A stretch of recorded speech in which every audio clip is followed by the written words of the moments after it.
राहुल, पहले तो उन्हें नुकसान करने की आदत है और वो नुकसान झेल नहीं पाते, इसको हमें थोड़ा समझने की जरूरत है।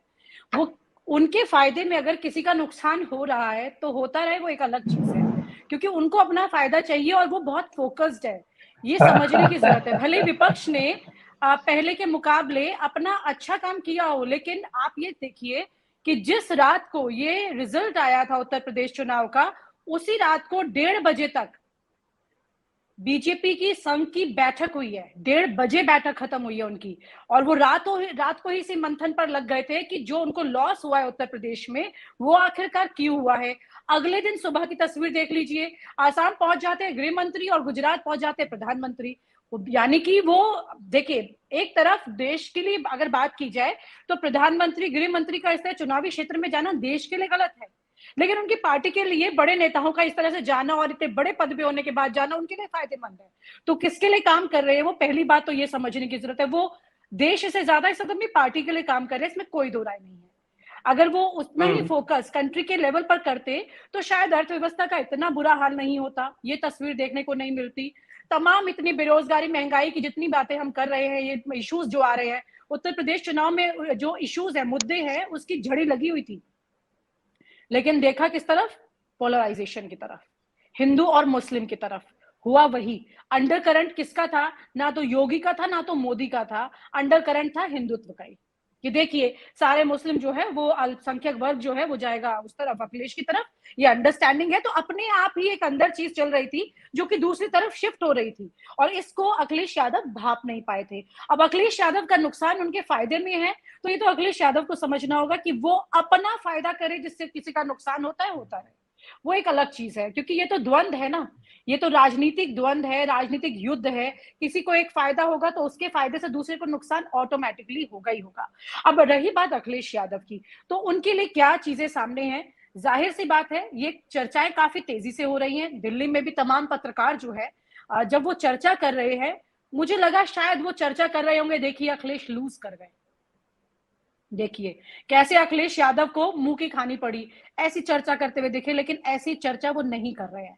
वो इस वक्त चर्चा ये कर रहे हैं कि बीजेपी को डेंट हुआ है, बीजेपी का लॉस हुआ है, और जितनी कई सीटें ऐसी हैं जो बीजेपी ने कमाई हैं जिसमें बहुत कम अंतर है, आप उसको कैसे भूल जाएंगे? अगर वो कम अंतर थोड़ा सा मैनेज हो जाता, या ये कहे कि जिसकी सरकार, जिसकी सत्ता होती है, उसका प्रशासन होता है, प्रशासन किसको कॉपरेट करता है काउंटिंग के टाइम पर, वो चीजें अगर देखी जाए, तो फिर अगर यहाँ पर अगर सरकार होती अखिलेश यादव की पहले से, तो ये सीटों का नुकसान अखिलेश को नहीं, ये सीटों का नुकसान फिर दूसरे विपक्ष को होता। तो वो विपक्ष का नुकसान जो है वो अखिलेश का हुआ। लेकिन जो सीटों में, जो जनता में जो घटा है प्रतिशत, अगर आप उसे देख रहे हैं बीजेपी का, और सपा का प्रतिशत बढ़ गया है, तो ये किसका नुकसान है? देखिए, बीजेपी यहां काम करती है, वो ये नहीं देख रही है कि हमने यहाँ सरकार बना ली। वो तो उनको बनाना था तो उन्होंने तय किया। एक आज ही चर्चा हो रही थी 255 सीट का एक सर्वे जो है, ये 9 मार्च को मेरे पास आया था, और 255 सीटें यहाँ पर साफ दिखाई दे रही थी कि ये मिलने जा रही हैं बीजेपी को, इस सर्वे के मुताबिक। और ये बीजेपी का इंटरनल सर्वे था। ये सर्वे तमाम लोगों के पास पहुंचा था, कई लोगों के पास पहुंचा था। इसकी डेट भी मैं आपको दिखा देती हूँ। इसमें ऊपर डेट लिखी हुई है, ये 9 मार्च की, ऊपर अगर आप देखें तो ये 9 मार्च का सर्वे है। और इसके अंदर अगर आप सीट को देखते हैं तो सीट दिखाई दे रही है इसमें 255, ये देखिए। और कितनी सीटें आई हैं बीजेपी के पास? ठीक है, तो ये जो तैयारी है बीजेपी की, अब इसे साम दाम दंड भेद पर कहें या कुछ भी, देखिए वही कल भी मैंने कहा था चर्चा में, everything is fair in love and war. तो यहां पर भी सब कुछ फेयर है। अब जो जीत गया वो सिकंदर है, वो कैसे जीता वो बात अलग है। ठीक है, पॉइंट ये है कि अखिलेश यादव, अब उनको अपनी जो अच्छी बातें उन्हें नजर आई हैं, जो इतना ही बड़ी टक्कर उन्होंने बीजेपी के इतने बड़े मैनेजमेंट को दी है, अखिलेश यादव को सिर्फ उस पर काम करना है। किन लोगों को उन्होंने लूज किया है और कौन लोग उनके पास बिल्कुल एक तरफा आए हैं। जो एक तरफा आए हैं, बड़ी बात यह कि उनको उन्होंने भुनाने की कोशिश भी नहीं की थी इस बार। यानी कि बीजेपी और यादव वोटर जो है, जो 80% से ऊपर गया है उनके लिए, यादव वोटर शायद अनिल सर 83% गया है, और 89% मुस्लिम गया है अखिलेश यादव की तरफ।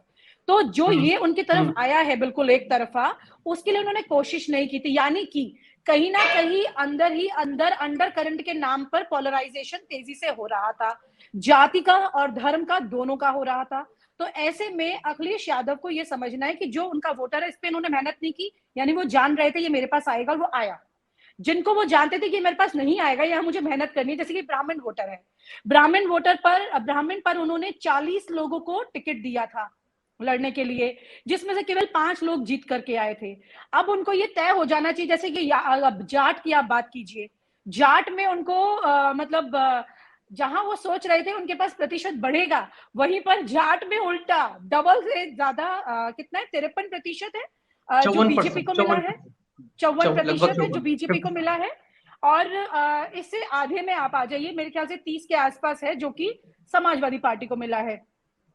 यानी कि जाट वोटर, ब्राह्मण वोटर, इस तरह के एक खेमा है जो कि इनका साथ नहीं देगा, उसको लेकर के वो मेहनत, अपनी ज्यादा एनर्जी कहाँ किस तरीके से, क्योंकि फ्रंट देखिए, राजनीति डायरेक्ट और इनडायरेक्ट दोनों तरीके से होती है।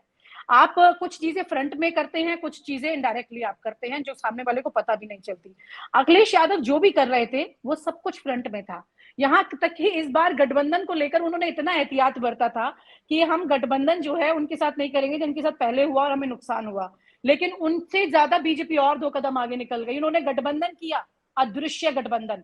यह अदृश्य गठबंधन मायावती के साथ हुआ उनका, ओवैसी के साथ हुआ उनका, यह अदृश्य गठबंधन ही कहा जाएगा ना, जिसका फायदा सीधे सीधे बीजेपी को हुआ और समाजवादी पार्टी को इसका साफ साफ तौर पर नुकसान दिखाई दिया।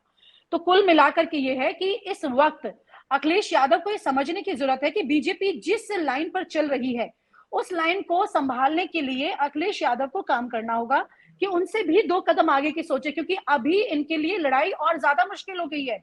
कल जैसे हजारों मुकदमे समाजवादी पार्टी के कार्यकर्ताओं पर दर्ज हुए हैं, उनको आप देखिए, ऐसे तो मुकदमे दर्ज नहीं हो रहे थे। अगर आप उन्नाव पीड़िता की बात करें, मुकदमा दर्ज नहीं हो रहा था।